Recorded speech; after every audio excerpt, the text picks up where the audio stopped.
He was angry. He was toxic. He was cheating. He was manipulating. He was gaslighting. Shut the up. No, girl. You manipulated, you gaslit, you were talking to other men, you were posting exotic pictures all over your Instagram, you were luring every single man in, every single bit of attention you got, you loved it. And the moment he even said anything about it, he was controlling. The moment he asked you anything about it, he was way too controlling, and he didn't trust you, and he wasn't loyal, and he wasn't respectful. You haven't been fucking respectful to that man for a very fucking long time, and now you want to claim that he's the toxic one. Now you want to claim that he's the bad one, and you're gonna sit there and play the fucking victim like you always do, instead of realizing that you just lost a really fucking good man that, one, thought about your safety, two, didn't want to see you go into some dickhead and losing you and losing anything that you two had built together. A guy that loved you unconditionally, but because of your own ego, you lost him. Most people sense that something is off in modern society, but very few are willing to say it out loud. The loudest voices insist that everything is fine, that the social order is stable, and that the tension everyone feels is imaginary. Yet when you look closer, when you slow down and actually observe behavior instead of slogans, you realize something historic is unfolding right in front of us. Men are not protesting, they are not rioting, and they are not demanding revenge. They are simply leaving. And once you understand why, you will also understand why certain institutions are now panicking. Stay with me to the end of this video, because the truth behind what is happening explains far more than anyone wants to admit. Before we go any further, make sure you like the video, share it with someone who needs to hear this message, subscribe to the channel, and click the notification bell, and select all if you want more great Angry Guy content and to get every single video the moment we release it. Your support helps this channel grow and keeps these conversations alive. If you want to learn how to protect and safeguard your assets and grow your wealth in an increasingly unstable world, check out Angry's Crypto Academy. Inside the academy, you will learn how to buy, sell, and trade crypto with clarity and confidence. The link is in the description of the video, so go check it out now and take control of your financial future. And if you are enjoying these Angry Guy videos and want to show support directly, you can buy me a Red Bull using the link in the description. It helps keep the lights on and the content coming. Now let us talk about what is really happening, because the story being told in mainstream commentary is incomplete at best and intentionally misleading at worst. We are constantly told that men are in crisis, that men are dangerous, unstable, or falling apart, and that urgent action is required to fix them. But when you look at the actual data and the observable reality, a very different picture emerges. Men are not becoming more aggressive. Men are not becoming more violent. In fact, risky behavior among young men has dropped sharply across the board. Men are drinking less, using fewer substances, engaging in fewer confrontations, and withdrawing from situations that historically led to conflict. This is not the profile of a population spiraling out of control. This is just the profile of a population disengaging. Men are stepping back from dating, from relationships, from social spaces, and from public life itself. Fewer men are approaching women. Fewer men are initiating relationships. Fewer men are interested in traditional milestones that once defined adulthood. This is not because men are incapable or afraid. It is because many men have looked at the environment they are operating in and decided the cost is no longer worth the reward. And that decision did not happen overnight. It was shaped by decades of messaging, policies, and social incentives that repeatedly told men they were unnecessary, harmful, or replaceable. Here's the part that is often ignored. The average man is not sitting in a room plotting revenge. The average man is not organizing against society. The average man has very few close friends, often no male friends at all, and lives a largely solitary life. He works, he rests, he consumes minimal entertainment, and he focuses on personal peace. For many men, solitude is not loneliness. Solitude is relief. It is the absence of constant pressure, accusation, and expectation. Once men realized that being alone did not mean being broken, a psychological switch flipped that cannot be easily undone. Now contrast this quiet withdrawal with the sudden shift in tone from institutions and media figures. After years of dismissing men's concerns, we are now hearing alarm bells. Commentators like Oprah Winfrey, Scott Galloway, outlets like The Hill, and even political leaders are suddenly saying that men need to be re engaged, supported, and brought back into the system. Notice the framing. Men are not being asked what they want, men are being discussed as a resource that must be recovered, and that tells you everything you need to know.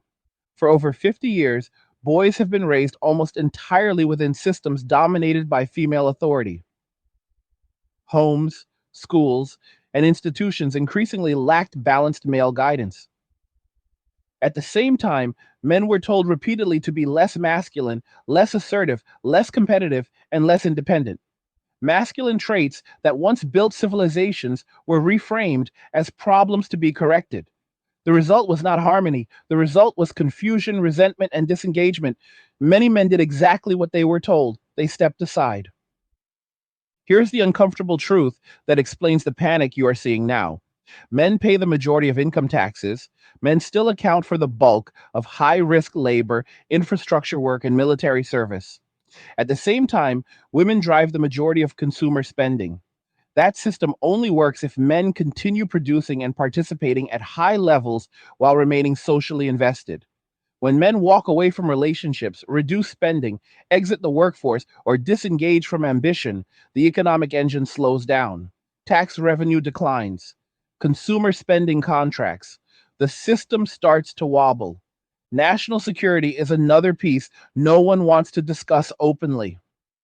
Young men have always formed the backbone of military readiness. For years now, recruitment targets have been missed repeatedly. This is not because men are incapable. It is because fewer men see a reason to sacrifice for a society that openly communicates contempt for them. Loyalty is reciprocal. When men feel disposable, they behave accordingly. They opt out. What you are witnessing now is not a sudden crisis. It is delayed accountability. Decades of social pressure, legal risk, public shaming, and one sided narratives finally reached a tipping point. Men listened, they learned, and then they left, not loudly, not dramatically, quietly and permanently. For years, men were told not to approach women, not to speak unless invited, not to express interest, and not to assume goodwill. Public spaces became social minefields. A misunderstanding could become a viral accusation. A glance could be framed as harassment. Men adapted by minimizing exposure. They stopped engaging. They stopped taking chances. Over time, disengagement became habit, and habit became identity. Many men also observed how legal systems functioned in practice, particularly in family and civil courts. They saw outcomes that felt predictable rather than fair. They watched friends lose access to children, resources, and stability. They learned through pattern recognition rather than slogans. Once trust is broken at that level, it does not return easily. Men adjusted their life strategies accordingly. The cultural messaging reinforced this shift. Masculinity was framed as something to apologize for. Male ambition was treated with suspicion. Male boundaries were ignored. Meanwhile, men were still expected to provide stability, labor, and resources without complaint. That imbalance created cognitive dissonance that eventually collapsed under its own weight. Men chose coherence over chaos. Here's the part that surprises many observers. Once men withdrew, many of them found peace. Simple routines replaced constant negotiation. Minimalism replaced performative consumption. Men realized they needed far less than they were told. Without the pressure to impress, compete socially, or perform for validation, life became quieter and more manageable. This is why so many men are not returning, even as institutions beg for engagement. You can see the consequences playing out in real time. Online videos of women expressing frustration, confusion, and economic stress are becoming more common. Many are not angry at men personally. They are confused by absence. The safety net they assumed would always exist is no longer guaranteed. Men are no longer volunteering attention, money, or effort on demand. They are prioritizing self preservation. This shift has exposed an uncomfortable reality. For generations, men buffered society from harsh consequences. They absorbed risk, responsibility, and obligation. When men step back, those consequences surface. Systems that depended on invisible male labor and compliance suddenly struggle. That is why the tone has changed from dismissal to concern. Men did not leave out of hatred. They left out of clarity. They observed outcomes, assessed risk, and made rational decisions based on lived experience. They trusted observable reality over promises. That is not extremism. That is adaptation. As society grapples with this change, the question is not whether men will come back. The question is whether society is willing to acknowledge why they left. Re-engagement cannot be forced. It cannot be shamed into existence. It can only happen if trust is rebuilt, incentives are aligned, and respect is mutual. Until then, many men will continue choosing quiet autonomy over public participation. As we move forward, understand this: men walking away are not broken, they are not lost, they are recalibrated, they are building lives centered on peace, stability, and personal fulfillment rather than endless obligation. That choice may be inconvenient for institutions, but it is entirely rational for the individuals making it. When men first began withdrawing, many observers dismissed it as a temporary phase or a fringe reaction amplified by the internet. Tough times are here. The 9 to 5 is history, and the creator economy is taking over. Join Angry's Creator Academy to learn how to build a thriving online business from scratch with minimal investment. Ditch the daily grind and flourish while others falter. Plus, sign up now and get our online business blueprint free. The Academy is linked in the description below. Go check it out now. The assumption was that men would eventually recalibrate, return to dating, return to institutions, and resume their traditional roles once the cultural temperature cooled. That assumption failed to understand something fundamental about male psychology. Men are not driven primarily by emotional reassurance. Men are driven by patterns, outcomes, and incentives. Once a man sees a system consistently produce negative results, he does not argue with it. He exits it. This is why attempts to shame men back into participation have failed. Calling men broken, immature, or afraid does not reverse a cost-benefit analysis that has already been made. In fact, it reinforces the decision to disengage. When a man hears contempt and the invitation to return, he hears confirmation that leaving was correct. Respect cannot be manufactured through accusation. Trust cannot be rebuilt through moral pressure. One of the most misunderstood aspects of this shift is how ordinary it is. There is no grand ideology guiding most men who walk away. There is no manifesto. There is no centralized movement. There is simply quiet, individual realization that life improves when unnecessary conflict is removed. Men are not replacing one authority with another. They are choosing autonomy. That distinction matters because it explains why traditional responses have no effect. Many men reach this point after years of trying to comply. They tried to be more emotionally expressive. They tried to communicate differently. They tried to adapt to shifting expectations that were never clearly defined and constantly moved. What they encountered was not appreciation, but escalation. Every concession became a new baseline, every apology an admission of guilt, and every compromise an expectation for more. Eventually, men noticed that the rules only flowed in one direction. This pattern extended beyond personal relationships and into professional and social environments. Men learned that visibility carried risk. Speaking openly could be misinterpreted. Silence was safer. Neutrality became survival. Over time, withdrawal stopped feeling like defeat and started feeling like intelligence. When you remove yourself from a system that penalizes participation, you are not failing, you are optimizing. What makes this moment so destabilizing for society is that it contradicts decades of messaging. Men were told that fulfillment came from external validation, relationships, and public contribution. When men discovered fulfillment through simplicity, privacy, and self directed goals, the entire narrative cracked. A man who needs very little cannot be controlled through promises or threats. That is deeply unsettling to systems built on leverage. Another overlooked factor is how technology accelerated this shift.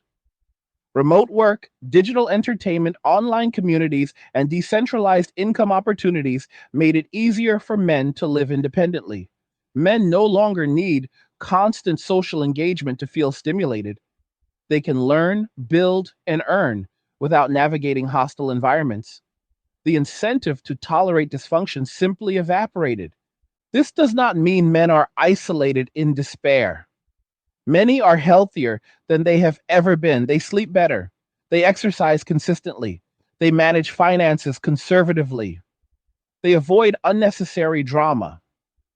The stereotype of the bitter recluse does not match the reality of the calm minimalist. When critics accuse men of hiding, men quietly notice how much better life feels when hiding becomes living.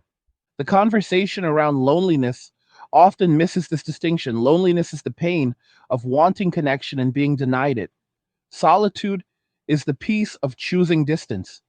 Many men transition from the former to the latter, and once that transition is complete, reversal is rare. You cannot convince a man who has tasted peace to voluntarily re enter chaos.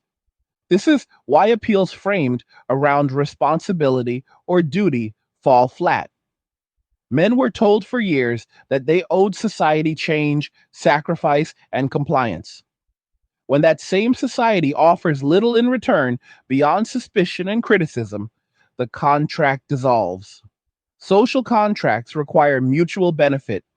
When one side consistently bears cost while the other enjoys leverage, withdrawal is inevitable. There is also an important generational element. Younger men observed what happened to older men. They watched fathers, uncles, co-workers, and mentors navigate systems that promised fairness and delivered unpredictability. They learned preemptively. Rather than repeat the same mistakes, many chose a different path early. Prevention replaced recovery. Educational institutions noticed this first. Male participation declined steadily, not because men were incapable, but because the environment felt misaligned with their learning styles and incentives. Workplaces noticed next as ambition softened into adequacy. Men still worked, but fewer chased status or advancement. When effort no longer correlates with respect, effort naturally decreases.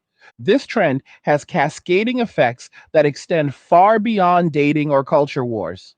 Economic growth depends on risk taking, long term planning, and sustained effort.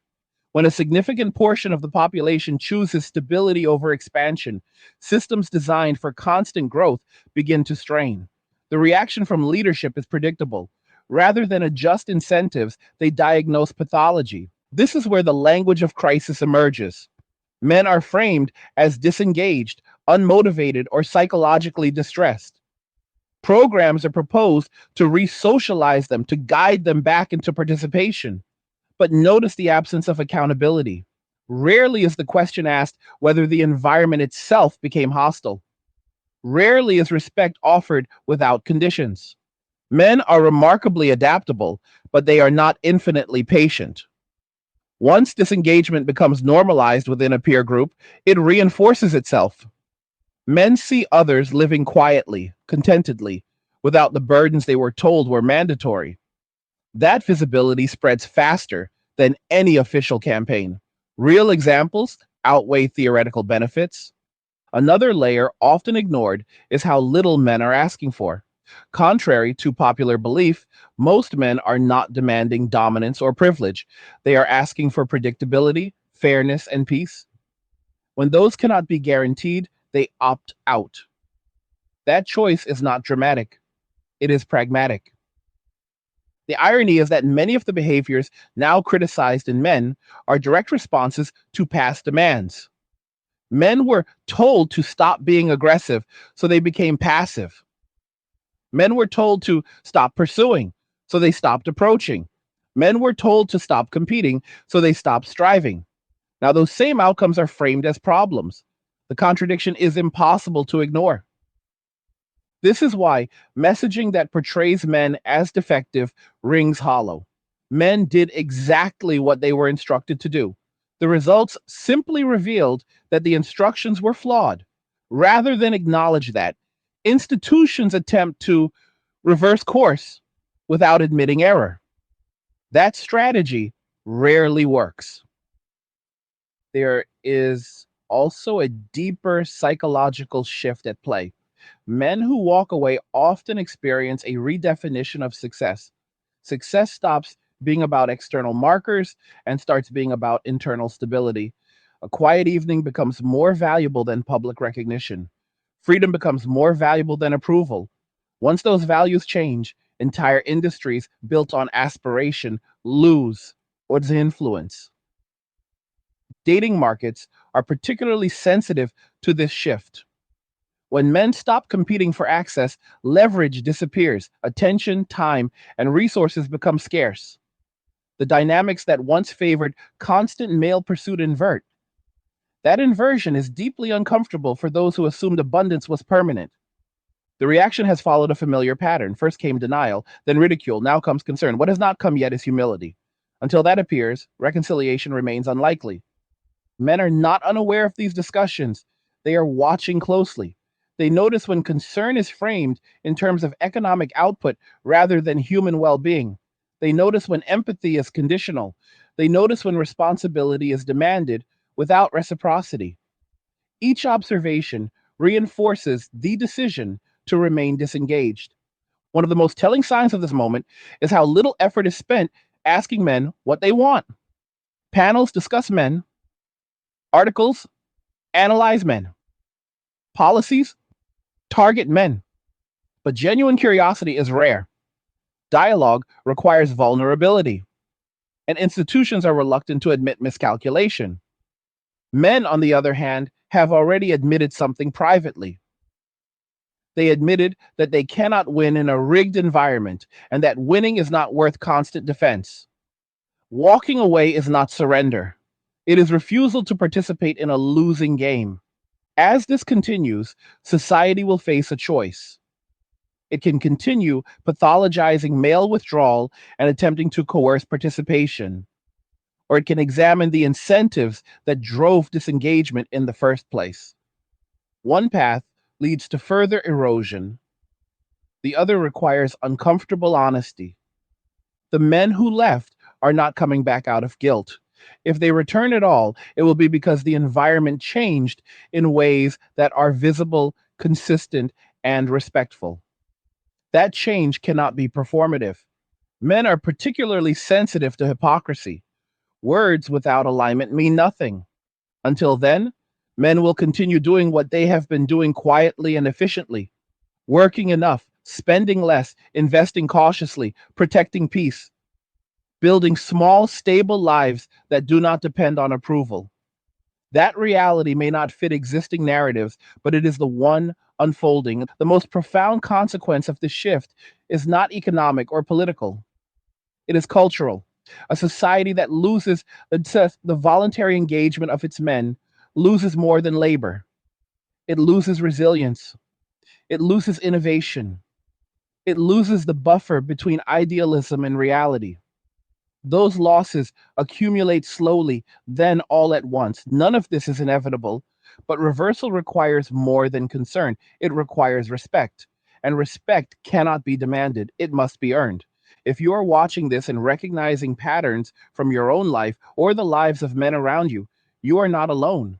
Many men reach the same conclusions independently without coordination or instruction.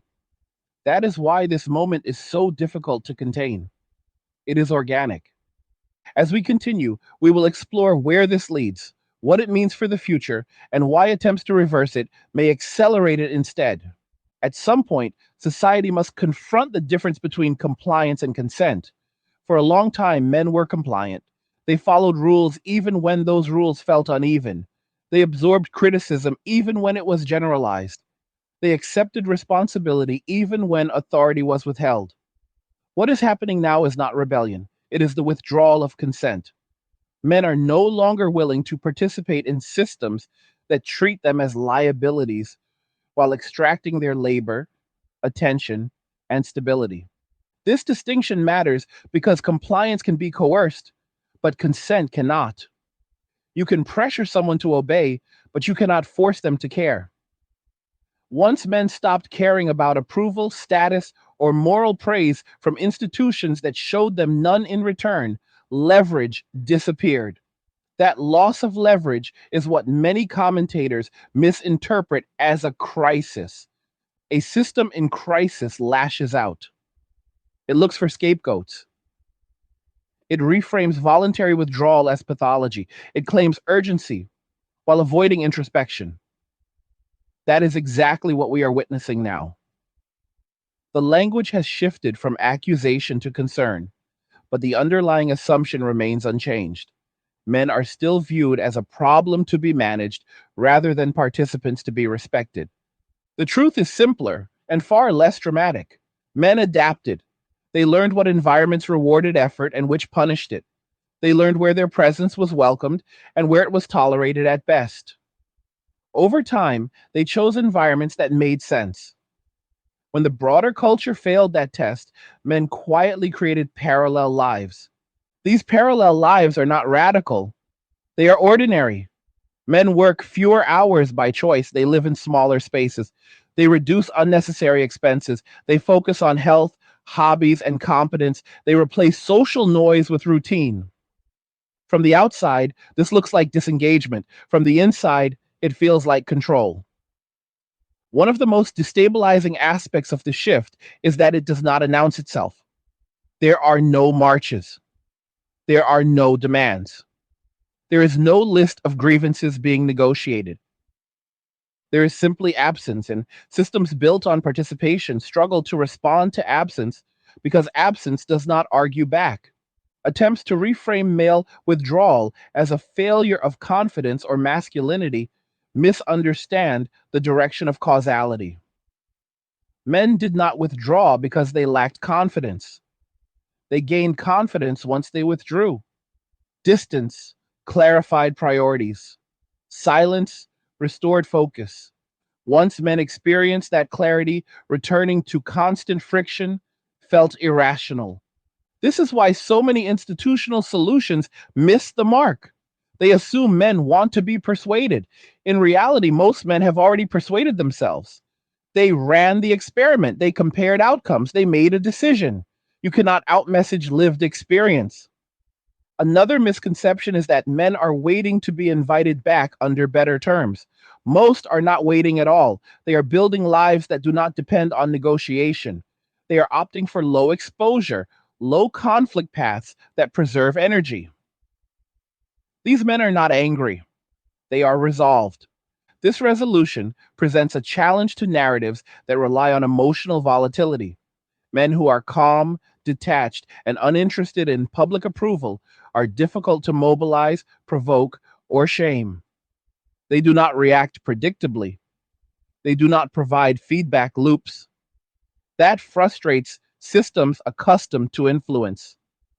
There is also a moral dimension that often goes unspoken. Many men internalize messages about accountability, responsibility, and restraint. They were told to regulate themselves, to avoid excess, and to prioritize stability. When they did exactly that, they were criticized for lacking ambition or engagement. The contradiction is obvious to those living it. Men notice when expectations are asymmetric. They notice when rules change depending on who benefits. They notice when outcomes are predetermined. Over time, noticing becomes knowing. Knowing becomes withdrawal. The collapse of trust is rarely sudden. It erodes through repetition. Small inconsistencies accumulate. Double standards become normalized. Eventually, the benefit of doubt disappears. Men who reach that stage do not argue, they disengage. This disengagement reshapes social spaces. Gyms become quieter, offices become transactional, social gatherings shrink. Men stop volunteering for emotional labor. They stop offering solutions that will be ignored. They stop investing where returns are negative. The irony is that this creates exactly the outcomes critics claim to fear. Less male participation means fewer stabilizing influences. Fewer men taking responsibility means fewer buffers against disorder. But responsibility cannot exist without authority or respect. Remove those, and responsibility follows. Many men also realized something uncomfortable but liberating. They do not need to be understood by society to live well. They need competence, consistency, and peace. Once those needs are met internally, external validation loses power. This realization changes how men relate to everything. Work becomes a tool rather than an identity. Relationships become optional rather than mandatory. Consumption becomes intentional rather than compensatory. Life simplifies. That simplification is what alarms institutions dependent on complexity. Complex systems require constant input, engagement, and growth. Simplicity starves them. When enough individuals choose simplicity, the aggregate effect becomes visible. The response so far has been reactive rather than reflective. Programs are proposed, campaigns are launched, panels discuss engagement strategies. But none of these address the core issue. You cannot incentivize participation in a system that punishes presence. Some argue that men owe society participation regardless of personal cost. That argument assumes society has upheld its end of the exchange. When obligations are one sided, they cease to be obligations and become exploitation. Men understand this intuitively. It is important to say this clearly.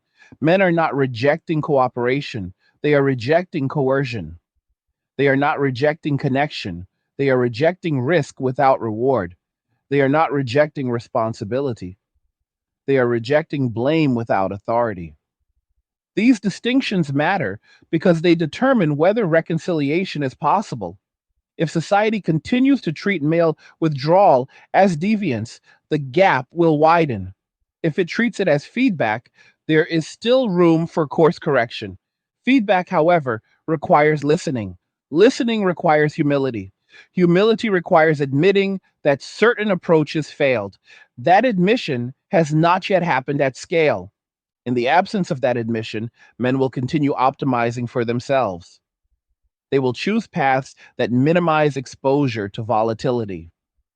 They will invest in skills rather than status.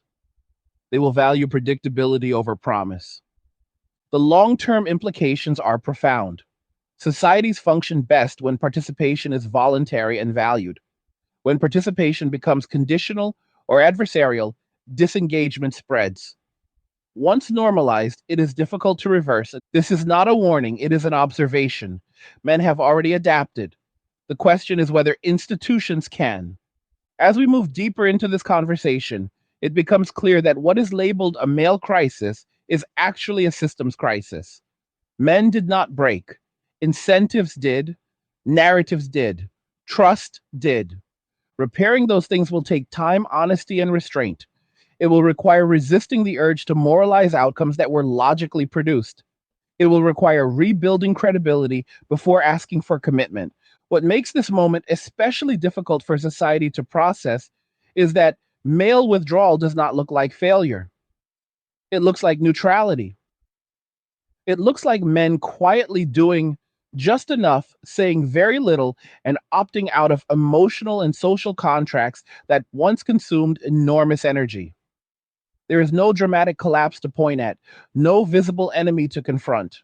There is only a slow draining of enthusiasm, initiative, and voluntary effort. Systems built on momentum struggle when momentum fades without resistance. Historically, when large groups disengaged, they did so loudly. They protested, organized, demanded reform, or threatened disruption that gave institutions something to respond to. What is happening now offers no such target. Men are not demanding change. They are not asking to be heard. They are simply reducing participation. This makes the situation uniquely destabilizing because absence cannot be negotiated with.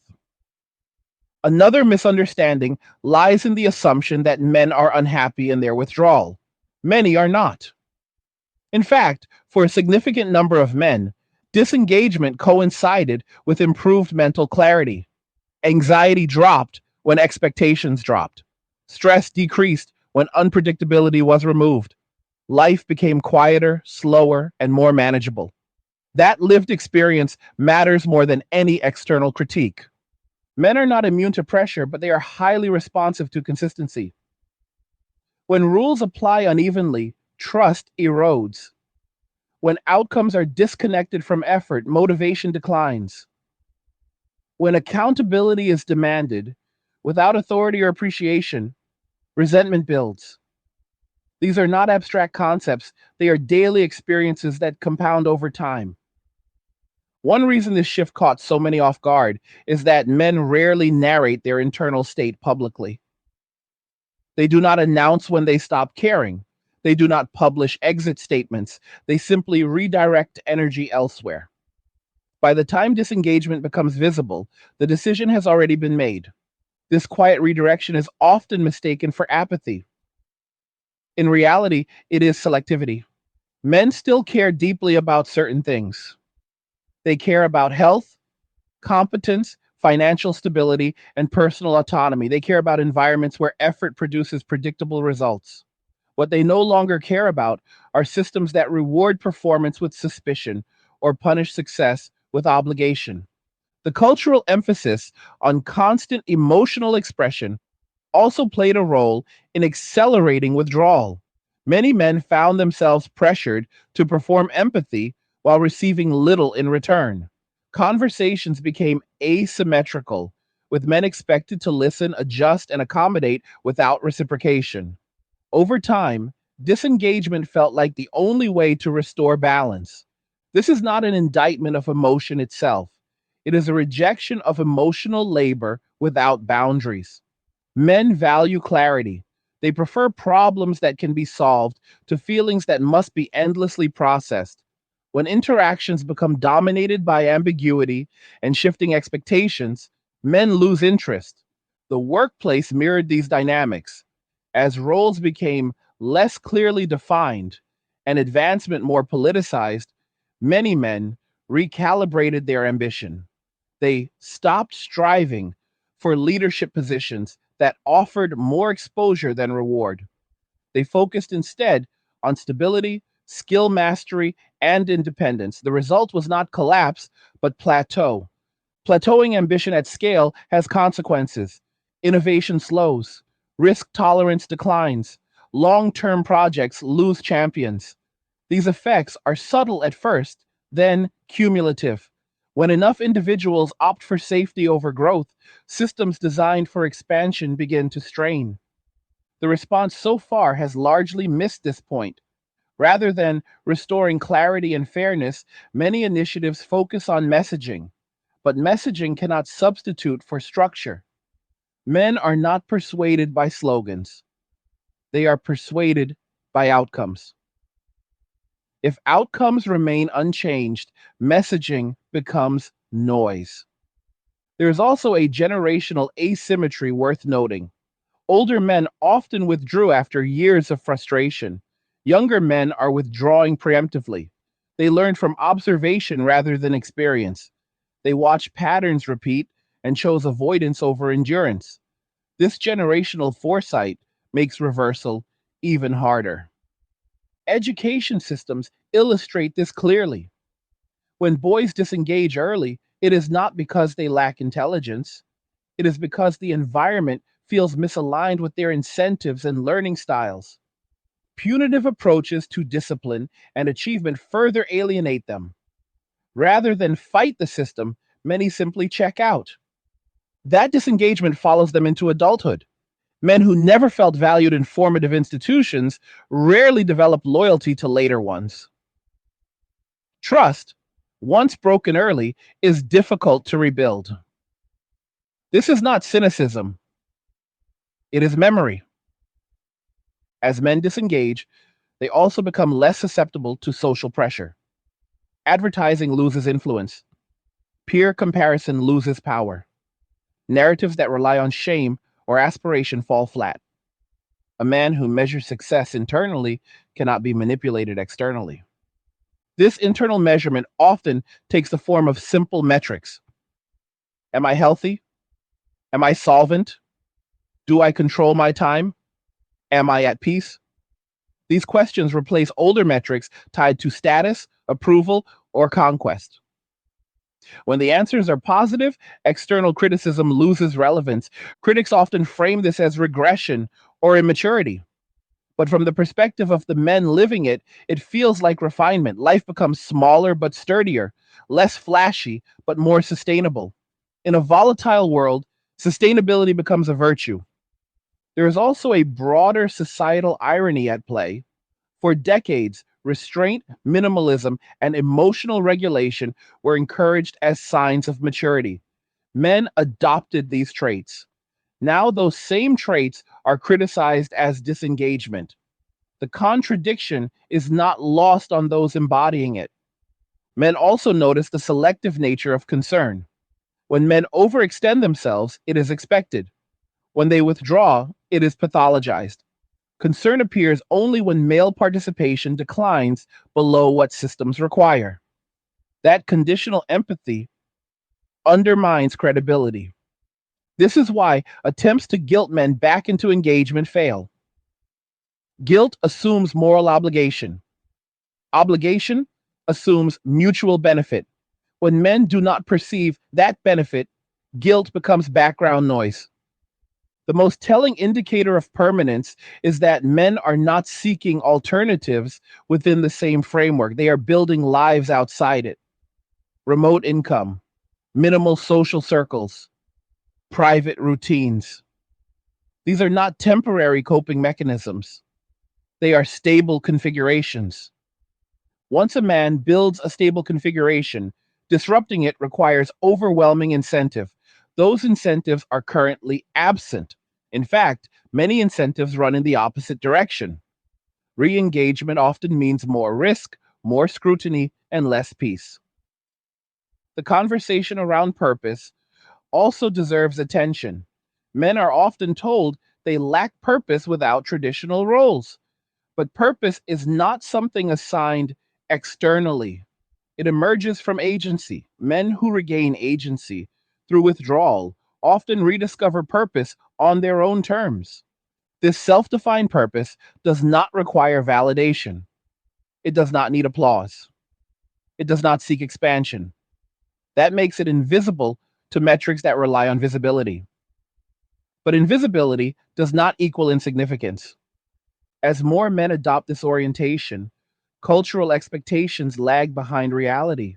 Narratives built for a different era continue to circulate, increasingly disconnected from lived experience.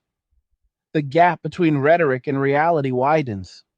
That gap produces confusion, then frustration. When explanations fail, blame follows, but blame cannot restore trust. It only accelerates exit. The path forward, if one exists, will not be found in louder messaging or stricter enforcement. It will be found in recalibrating incentives, restoring fairness, and acknowledging missteps. That process requires patience and humility, qualities in short supply during periods of transition.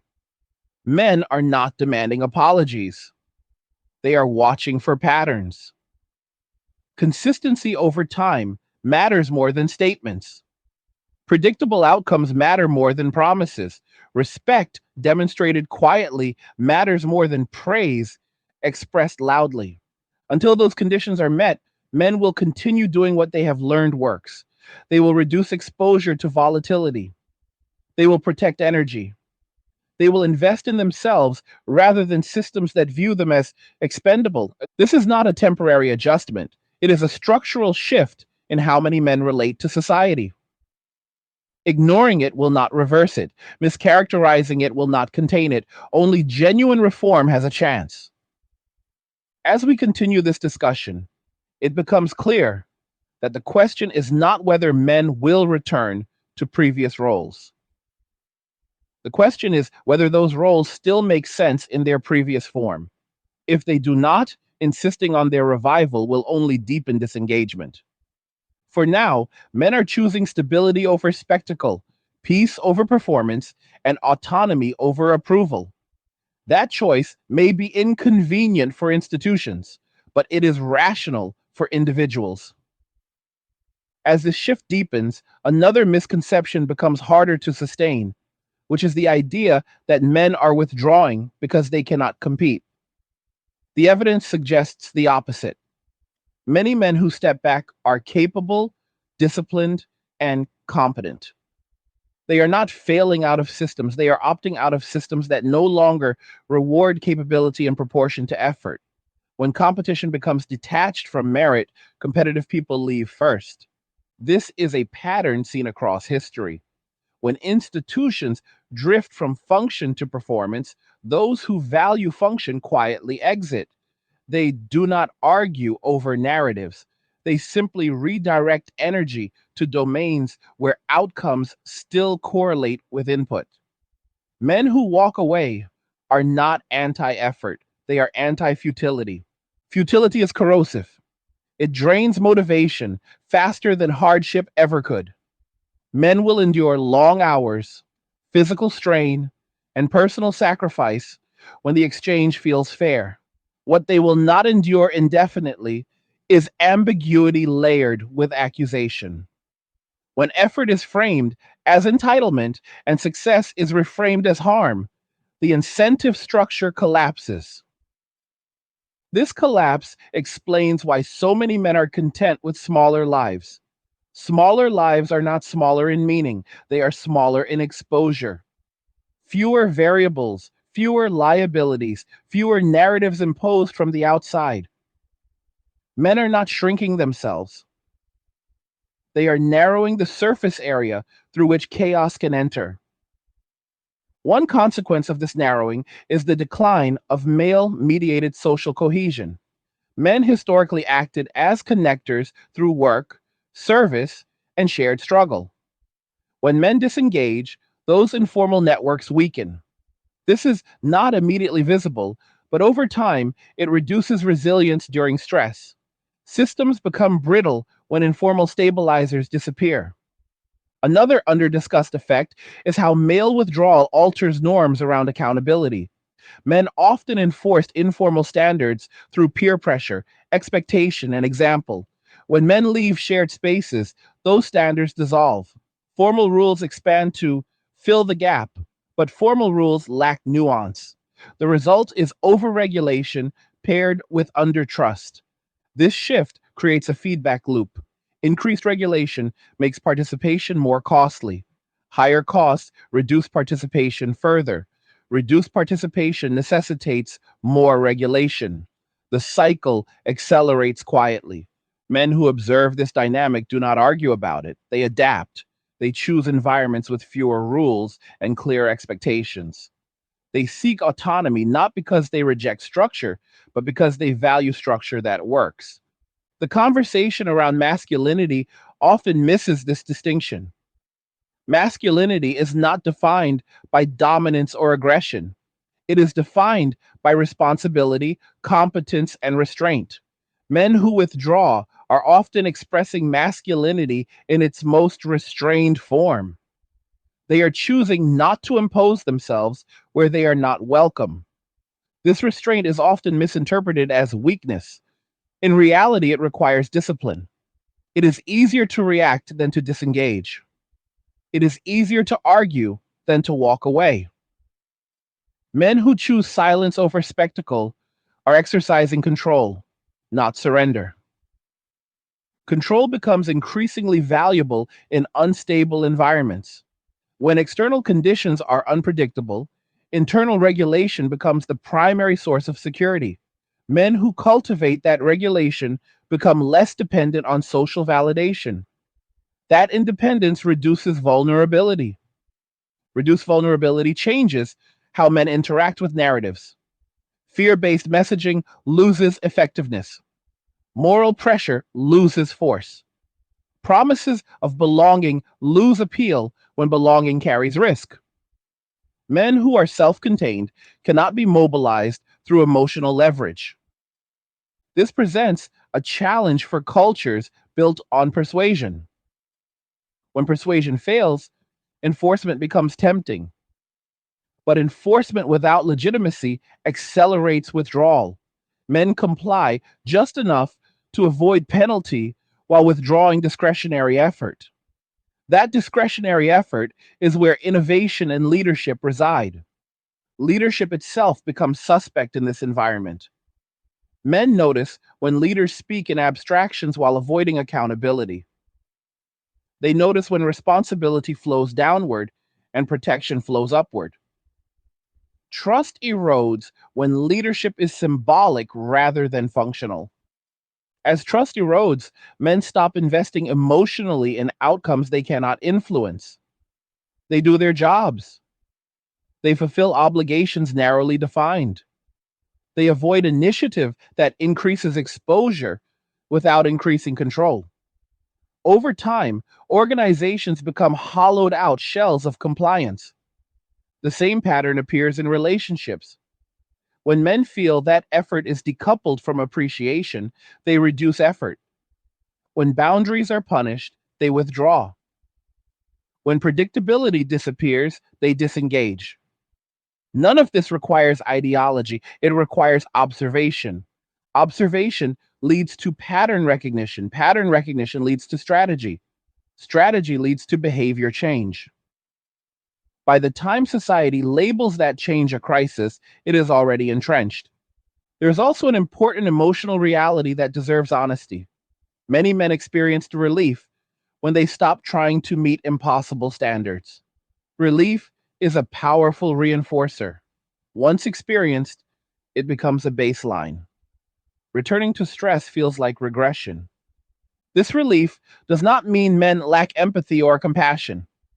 It means they are selective about where they invest it. Empathy without reciprocity becomes depletion. Men who learned that lesson adjusted accordingly. One reason this adjustment appears sudden is that men often endure silently for long periods before changing course. They give systems multiple chances. They try different approaches. They self-correct. When those attempts fail repeatedly, change happens decisively. This decisiveness surprises observers who mistake patience for compliance. Patience has limits. When those limits are reached, reversal is rare. The language used to describe men during this transition matters. When men are framed as problems, they internalize distance. When they are framed as resources, they detect instrumentalization. Neither framing invites genuine engagement. Engagement requires recognition as individuals with agency. Agency is the core issue here. Men want agency over their time, effort, and risk. Systems that restrict agency while demanding output are unsustainable. Men understand this intuitively. The rise of independent income streams, remote work, and digital skill acquisition amplifies this intuition. Men now have more options. Options reduce tolerance for unfavorable conditions. When exit costs drop, exit rates rise.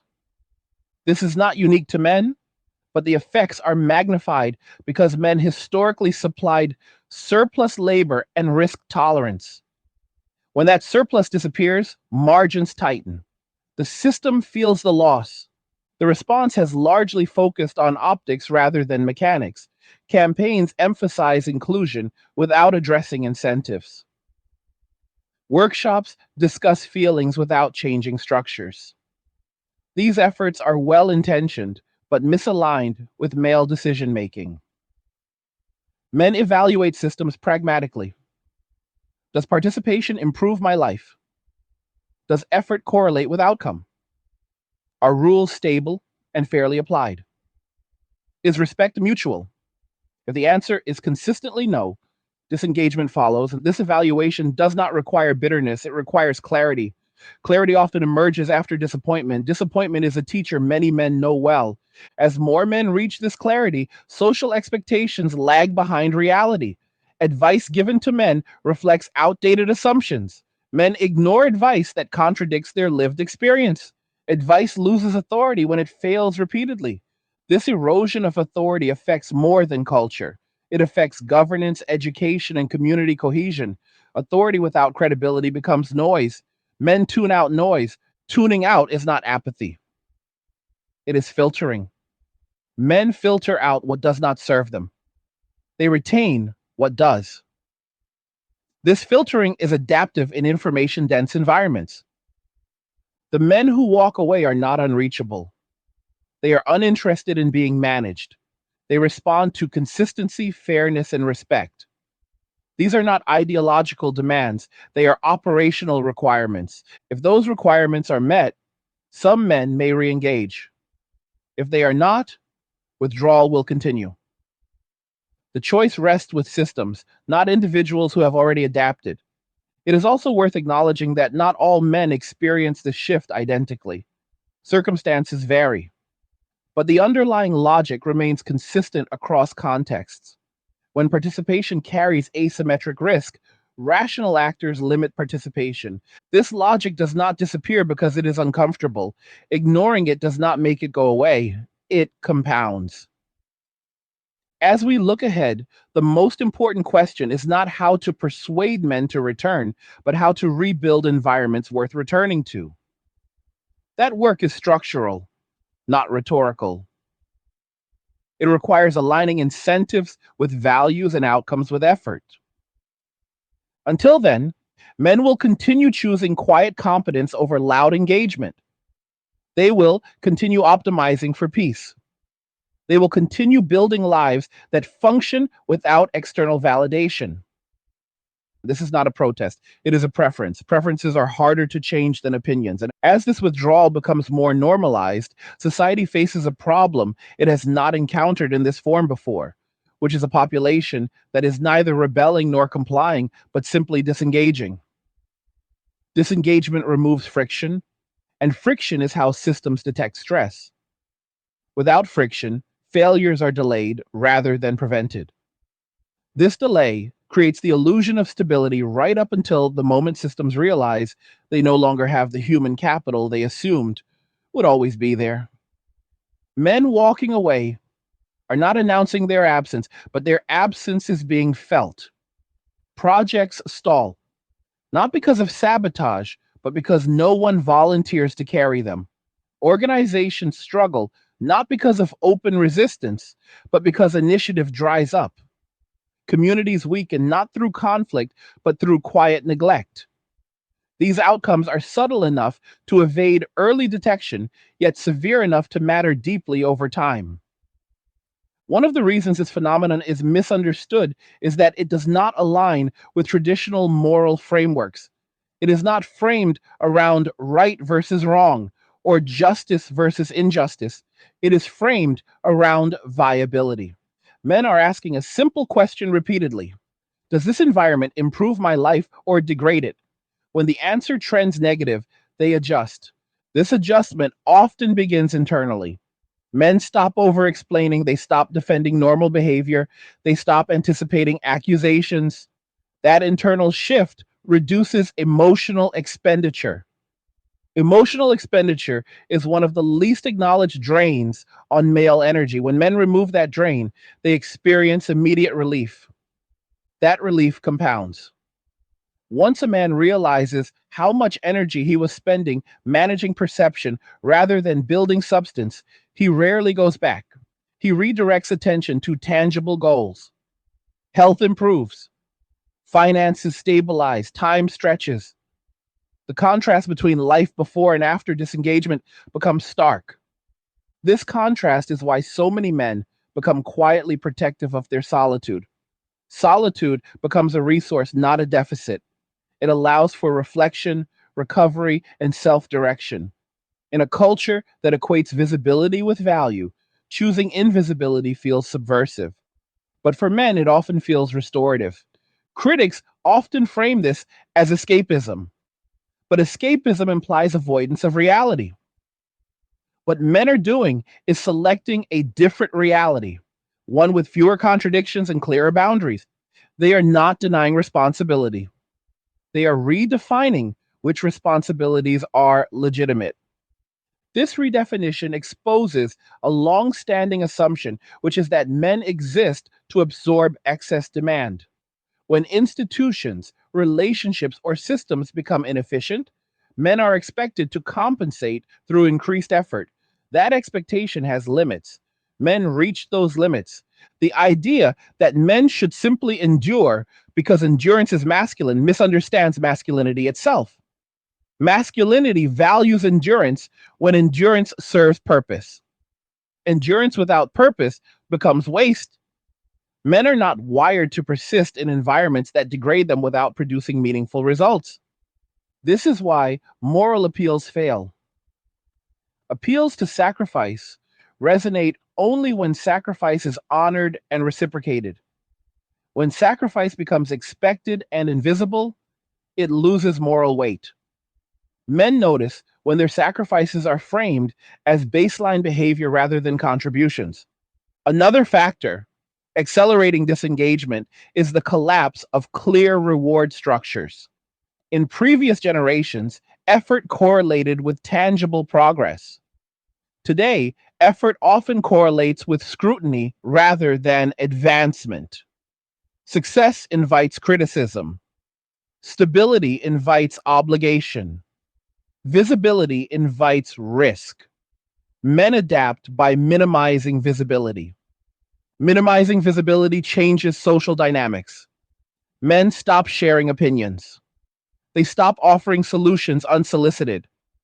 They stop mentoring informally. This withdrawal of informal leadership creates gaps that formal systems struggle to fill. Formal authority lacks the relational capital that informal leadership provided. The erosion of informal leadership affects younger men most. Without visible examples of healthy engagement, younger men learn avoidance as default. They see withdrawal modeled as wisdom rather than weakness. This modeling accelerates generational disengagement. Education systems, workplaces, and communities feel this most acutely. The men who might have stabilized these environments choose not to enter them. The loss is not dramatic, it is incremental. Incremental losses are easy to ignore until they accumulate. Another uncomfortable truth is that many men do not feel missed as individuals. They feel missed as functions. Concern often arises when male absence disrupts output, not when it affects well being. Men detect this difference immediately. Instrumental concern erodes trust faster than overt hostility. Trust, once lost, is not restored through reassurance. It is restored through consistent behavior over time. Men are waiting for evidence, not promises. Evidence so far has been mixed at best. This waiting does not involve resentment, it involves distance. Distance allows men to observe without exposure. Observation reinforces conclusions when patterns repeat. Repetition hardens strategy. One strategy many men adopt is radical simplification. They reduce obligations to the minimum necessary.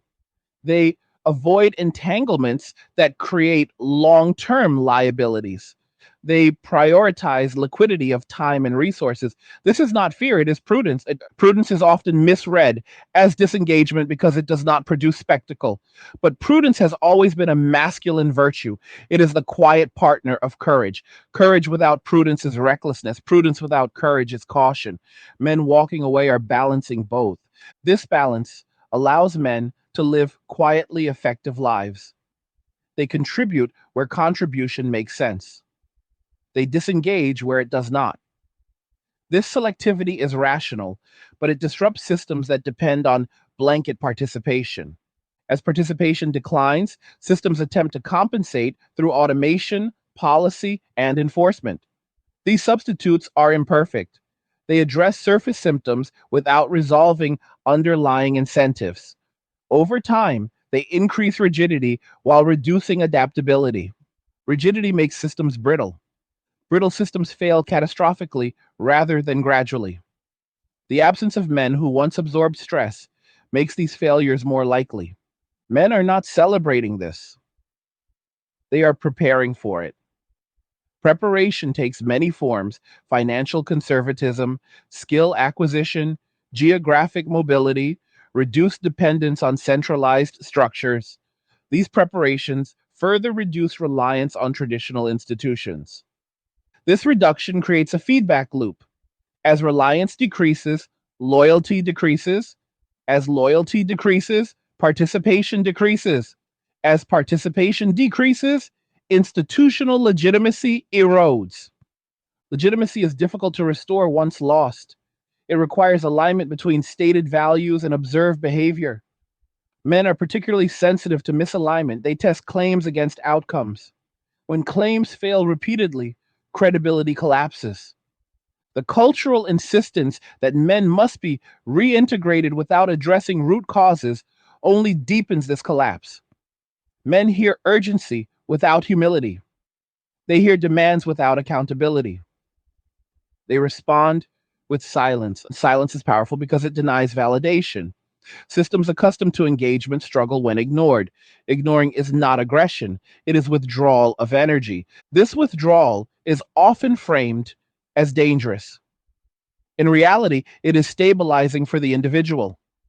Men who reduce exposure to volatile environments reduce stress-related illness. They live longer, healthier lives. These benefits reinforce disengagement. Health is an under-discussed driver of this shift. Chronic stress is corrosive. Men who experienced constant social and professional tension found relief in disengagement. Relief is addictive in the best sense. Once health improves, returning to stress feels irrational. This creates a divergence between individual optimization and systemic needs. Individuals optimize for well-being.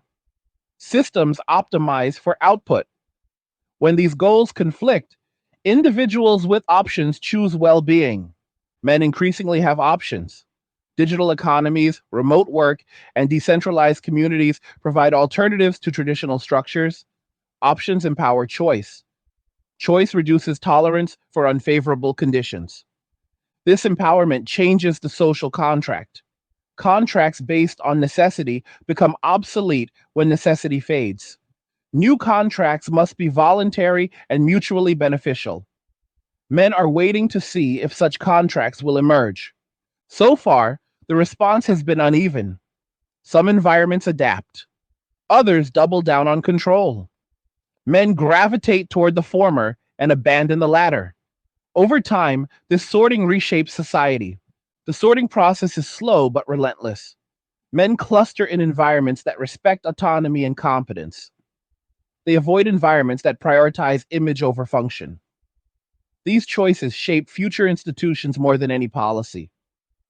The long-term effect is a society with parallel systems. One set functions through voluntary engagement and respect.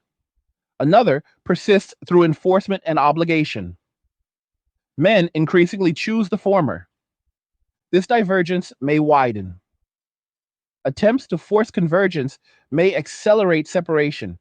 History suggests that voluntary systems outcompete coercive ones over time, but the transition is disruptive. Men walking away are not trying to disrupt, they are trying to live. Disruption is a side effect, not an objective. That distinction matters. As everything we have discussed comes together, one reality becomes unavoidable, which is that the moment was never about anger, revenge, or resentment. It was about exhaustion. Men reached a point where the cost of participation consistently outweighed the benefit. They did not leave because they hated society. They left because they no longer recognized themselves in the version of society being offered to them. What many observers fail to understand is that men are highly adaptive, but adaptation has direction. When an environment becomes hostile, men do not try to conquer it emotionally, they route around it. That instinct has served men well for thousands of years. Survival favors those who know when to advance and when to withdraw. Walking away is not weakness, it is discernment. Discernment is quiet, it does not announce itself, it does not seek validation. It simply chooses differently. This is why male withdrawal has been so difficult to counter. There is no enemy to confront, no movement to dismantle, no slogan to attack. There is only a growing number of men choosing peace over participation. This choice forces society into an uncomfortable mirror. When men disengage without hostility, the usual explanations fail. There is no villain. There is no dramatic injustice to rally against. There is only feedback. And feedback is harder to dismiss than protest. The feedback is simple. Men do not feel valued as people, only as outputs. They do not feel trusted, only monitored. They do not feel respected, only managed. Over time, that experience reshapes behavior. People do not invest in systems that treat them as expendable. Men did not arrive at this conclusion ideologically. They arrived at it experientially. They lived it. They tested alternatives. They compared outcomes. The conclusion emerged naturally. Life is better when unnecessary conflict is removed. This realization explains why so many men are calmer now than they were years ago. Calm is often mistaken for apathy by those who equate engagement with virtue, but calm is clarity. Calm is what happens when internal alignment replaces external pressure. Men who walk away rediscover something essential that had been buried under expectation. They rediscover agency. Agency restores dignity. Dignity restores self respect. Self respect changes everything. When a man respects himself, he no longer tolerates environments that degrade him. He does not argue about it, he leaves. That departure is not dramatic, but it is final. The irony is that society spent decades telling men to be more self aware, more emotionally regulated, and less reactive. Men did exactly that. They regulated themselves by withdrawing from environments that produce constant friction. Now, that outcome is framed as a problem. This contradiction reveals the core issue. The goal was never male well being, the goal was male compliance. When well being and compliance diverged, men chose well being. That choice carries consequences, but consequences are not punishments. They are signals. A system experiencing the consequences of disengagement is receiving information about its own design. Ignoring that information does not fix the design, it accelerates failure. What we are seeing now is an attempt to reverse the signal without addressing the cause. Campaigns call for engagement. Articles call for empathy. Programs call for intervention. But none of these change the underlying incentives. Men notice. Men are patient observers. They wait. They watch patterns repeat. They draw conclusions slowly, then act decisively. This is why public concern arrived so late. By the time disengagement became visible, it was already normalized internally. The men who left are not waiting to be convinced. They are not waiting for permission. They are not waiting for society to catch up. They are building lives that function independently of approval. These lives are often modest by design. Modesty reduces exposure. Reduced exposure reduces risk. Reduced risk improves stability. Stability improves quality of life. This chain of outcomes is not ideological, it is practical. The accusation that men are abandoning responsibility misses the mark. Men are abandoning illegitimate responsibility. They are still responsible to themselves. They still show discipline, restraint, and consistency. They simply no longer volunteer to be the shock absorbers of dysfunctional systems. Responsibility without authority is exploitation. Authority without accountability is corruption. Men recognize both patterns and adjusted accordingly. One of the most difficult truths for society to accept is that men do not need constant social engagement to thrive.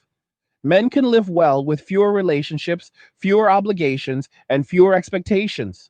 This threatens narratives built around dependency and consumption. When men stop spending excessively, economies feel it. When men stop pursuing status, markets shift. When men stop competing for attention, leverage changes. These are not moral judgments, they are structural effects. The discomfort surrounding male withdrawal often masks a deeper fear, which is loss of control. A man who cannot be shamed, pressured, or guilted is difficult to manage. A man who needs little is difficult to motivate through scarcity. A man who values peace over approval is difficult to manipulate. That difficulty is interpreted as danger by systems accustomed to influence. But autonomy is not danger. It is independence. Independence has always been a double-edged sword. It produces resilience but resists coordination. Societies must choose how to relate to independent men, through respect or through coercion. History shows which approach works better. Respect requires listening. Listening requires humility. Humility requires admitting error. That is the step still missing. Until that step is taken, men will continue doing what they have learned preserves their sanity and stability. They will continue filtering their environments. They will continue limiting exposure. They will continue prioritizing health, autonomy, and peace. And this is not a collapse. It is a reorientation. It is men returning to first principles. Protect your body, protect your time, protect your resources, protect your mind. Everything else becomes optional once those foundations are secure. Some men may return to broader engagement if conditions change meaningfully. Many will not because they are bitter, but because they have already built lives that work. When something works, there is no urgency to replace it. That permanence is what truly unsettles institutions. Temporary withdrawal could be weathered, permanent disengagement forces adaptation. Adaptation is harder than persuasion, but adaptation is possible.